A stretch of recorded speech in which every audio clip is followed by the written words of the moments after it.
Bonsoir, chers amis, chers camarades. C'est un grand plaisir de vous retrouver encore aujourd'hui pour un nouveau tutoriel. Aujourd'hui, nous allons essayer de voir le document des ventes et le document des achats. Nous allons essayer de traiter des factures leur concernant et en même temps essayer de visualiser nos stocks. Voilà. Sans plus tarder, allons faire ces opérations. Vous allez voir. Aujourd'hui, nous allons partir dans le document des ventes et dans le document des achats. Voilà. Essayons de traiter une facture de vente. Vous allez voir. Voilà. Traitement, document des ventes. Comme je vous l'avais indiqué dans les vidéos précédentes, pour ceux qui n'ont pas suivi cette vidéo, je vous conseille d'aller les suivre. Comme ça, vous allez comprendre ce qu'on avait fait la fois passée. Donc, on y va directement à la facture. OK. Nous allons créer une facture. Donc, je vais prendre ici de l'abrégé. Clients divers.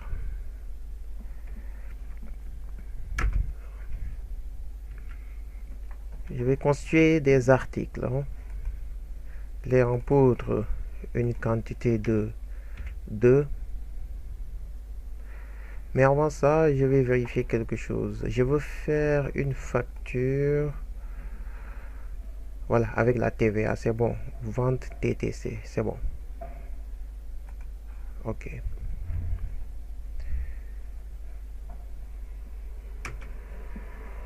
Je vais faire une facture, mais dans cette facture-là, je vais faire l'article que je vais énoncer comme ça, le riz umbrella. Je vais mettre une remise de 2%. Donc, vous voyez dans la colonne remise, je vais mettre 2.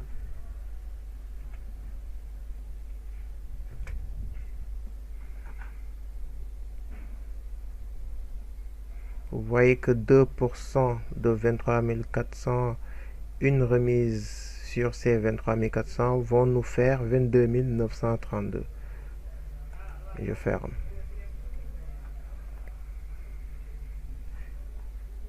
Je vais faire une facture d'achat. Donc, c'est traitement, document des achats. Donc, ajouter un nouvel élément.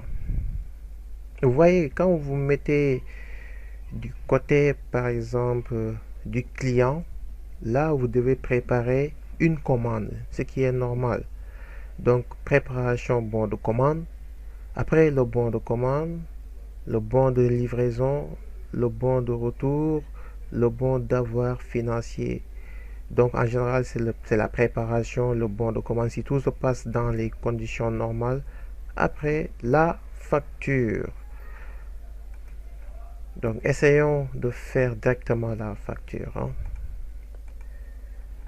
Donc, ça, c'est une facture d'achat. Vous devez comprendre que dans une facture d'achat, les conséquences sur le stock, quand on achète, il y aura une entrée de stock. C'est normal. Mais quand on vend, à chaque fois, il y aura une sortie. Donc, ici, on est en train d'acheter. Nous avions défini au préalable nos prix d'achat. Voilà. On a un prix pour lequel on doit acheter des marchandises. Et puis, on avait défini des prix de vente. Voilà, le prix qu'on a établi pour essayer, voilà, de vendre nos marchandises. Le prix auquel on va vendre nos marchandises. Donc, ici, on va... Ça, c'est une facture d'achat. Essayons de faire la facture. Vous allez voir. Je vais prendre Gay et Frères. Voilà. Je mets entrée. Supposons que nous on a acheté chez Gay et Frères du riz vietnamien. Maintenant, je vais mettre une quantité de 10.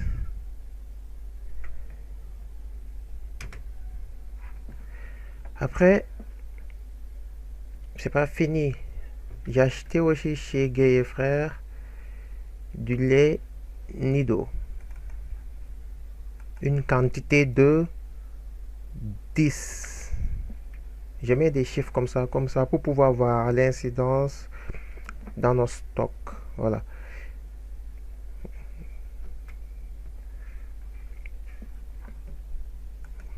Voilà. Ça, c'est une facture d'achat. Donc, on a acheté 10 sacs de riz importé vietnamien 50 kg, 10 sacs, et 10 sacs, et 10 lait en poudre Nido, 500 grammes. Vous voyez.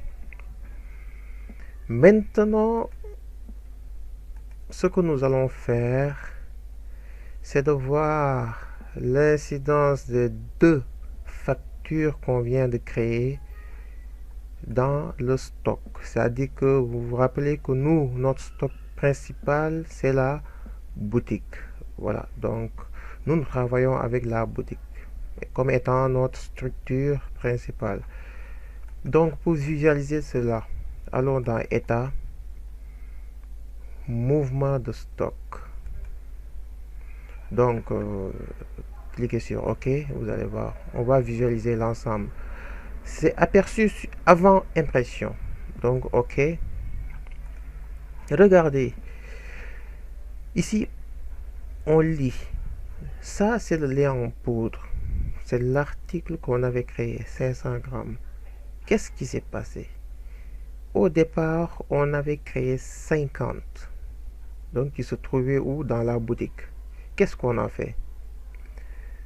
Vous voyez, on a mis moins 10 ici. Cela veut dire qu'on a cédé 10. À qui? Au grossiste Diallo. Donc, il reste 40. On a acheté 10. On vient d'acheter 10, vous vous rappelez. Tout de suite, on a acheté 10 laits en poudre Nido. Donc, ça vient en plus. Quand on achète, ça rentre. Donc, on a 50. Vous voyez, c'est 50 moins 10 plus 10. On a vendu au client, à un client divers. Voilà, moins 2. Donc, on a vendu combien? 2 laits en poudre Nido. Donc, ça fait 50 moins 10 plus 10. Ça fait 50. Moins 2, ça fait 48. Ce qui, en gras, montre la situation réelle. Ce qui se trouve actuellement dans le stock boutique. Donc, ça, c'est le lait en poudre Vitalé. Qu'est-ce qu'on a fait pour le lait en poudre Vitalé? Ici, il y a 50 au départ. Dans la boutique, le grossiste Diallo, lui, on lui a vendu 5. Donc, il doit rester 45. 50 moins 5, 45. Voilà. Le riz importé Umbrella, il y avait 50 au départ dans la boutique. On a vendu 5, on a vendu 10, on a vendu 1. Donc, 50 moins 5 moins 10 moins 1, ça fait 34. Le riz importé vietnamien, 50 moins 10 à un client divers. On a acheté, vous vous rappelez la facture d'achat qu'on vient de faire il n'y a même pas quelques minutes. On a acheté 10 sacs de riz importé vietnamien. Donc ça vient en plus. 50 moins 10 plus 10, ça fait 50. Donc vous voyez la situation réelle dans nos stocks boutiques. Il y a 48 laits en poudre Nido, 45 lait en poudre Vitalé, 34 riz importé Umbrella 50 kg et 50 riz importé vietnamien 50 kg. Voilà les prix auxquels sont liés les articles. Voilà. Quand il s'agissait par exemple du prix de revient unitaire, vous voyez que ici c'est 1800. Voilà. 1800. Voilà, on a défini les prix et les montants correspondants. Là, c'est 1 756 900. Vous voyez. Donc, quand vous cliquez, donc vous descendez, est-ce que nous, on a eu à travailler avec notre stock magasin? Vous regardez, on avait créé 100 pour chaque article, mais on n'a rien touché, vous voyez, on n'a rien touché. Le magasin reste intact. Voilà, il n'y a pas eu de mouvement ici. Voilà, c'était ça que je voulais vous montrer aujourd'hui. Maintenant, je peux vous montrer encore autre chose. Donc, dans état, vous partez dans inventaire, état préparatoire. Ok, aperçu avant impression. Qu'est-ce qu'on constate? C'est la même chose pour le mouvement des stocks, mais ici on n'a pas mis les prix de revient unitaire. Donc on vous montre carrément les quantités qui restent dans nos stocks boutiques: 48, 45, 34, 50. Donc total boutique, il y a 177 en quantité dans notre stock. Voilà, vous voyez le mode qu'on avait choisi pour le suivi de stock, c'était CMUP. Voilà, vous voyez la légende qui est là. Donc en C, vous voyez que c'est la légende CMUP. Voilà, parce qu'on avait opté pour ce suivi de stock. En dernier lieu, essayons au moins de comptabiliser les factures qu'on vient de créer. Donc ça, c'est une facture de vente qu'on a éditée. Donc comptabilisons cette facture. Voilà, ça c'est comptabilisé. La facture d'achat, essayons l'autre méthode, mise à jour de la comptabilité. Donc c'est pas facture des ventes, on va aller dans facture des achats. La souche, on va aller dans achat, et puis on vient ici, les comptes qui est là.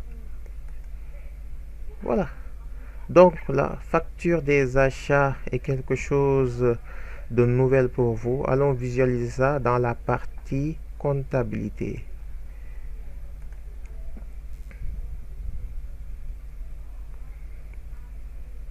Dans la partie comptabilité, la facture achat, c'est dans le journal des achats. Voilà, donc journal des achats, vous voyez, mois d'avril, vous devez voir que voilà, c'est le montant qui est là. Voilà, 601 achats de marchandises, on a débité 601, 445 la TVA liée à l'achat de cette marchandise, et puis le fournisseur, le compte tiers 401 002 qui était Gay et Frères. Voilà, ça a été bien comptabilisé. Allons-y dans la partie vente. Journal vente mois avril, ça est là.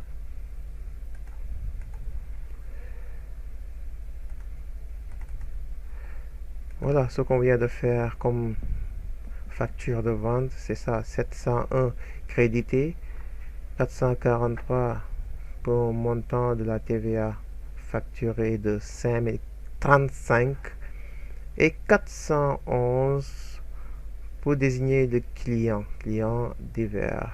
Total débit égale total crédit.